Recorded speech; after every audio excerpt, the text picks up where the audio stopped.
Sabahınız xeyir olsun. 8 iyul 2026-cı il tarixidir. Yay fəslinin 18-ci günüdür. Məhərrəm ayının 23-cü günüdür. Həftənin isə 3-cü çərşənbə günüdür. Günümüz xeyirli uğurlu, bol bərəkətli, ruzili, can sağlıqlı, xoş xəbərlərlə zəngin, dolu, dinc qulaqlı, bol bərəkətli, ruzili keçmiş olsun.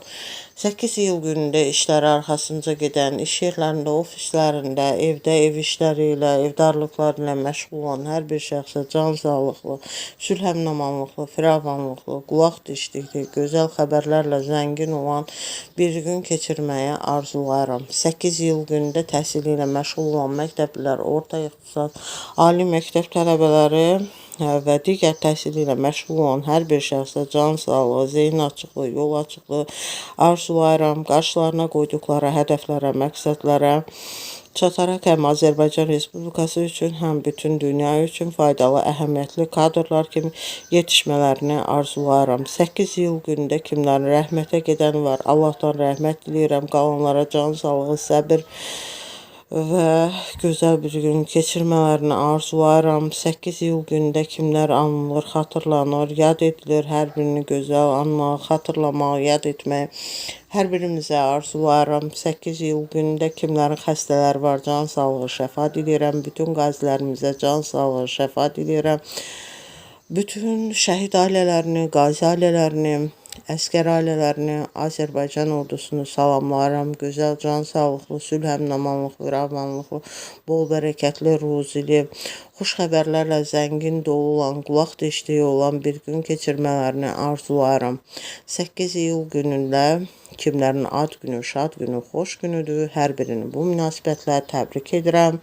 8 iyul günündə də tarixi hadisələr baş vermişdir. 8 iyul günündə baş verən tarixi hadisələr bunlardır. 8 iyul 1796-cı ildə demək Amerika Birləşmiş Ştatlarında İlk dəfə olaraq Amerika Birləşmiş Ştatlarının vətəndaşlığını göstərən sənəd, yəni pasport hazırlandığı gündür. 8 iyul 1886-cı ildə The Street jurnalının ilk nömrəsinin işıq üzü gördüyü gündür. 8 iyul 1920-ci ildə İngiltərənin koloniyası olan Şərqi Afrikanın adı dəyişdirilərək Kenya olduğu gündür.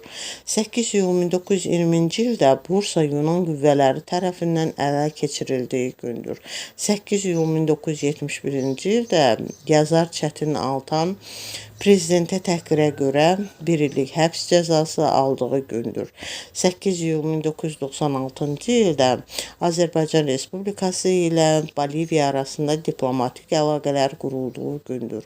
8 iyul 2003-cü ildə Sudan Hava Yolları şirkətinə aid olan təyyarənin qəzaya uğraması nəticəsində 117 nəfər həyatını itirdi.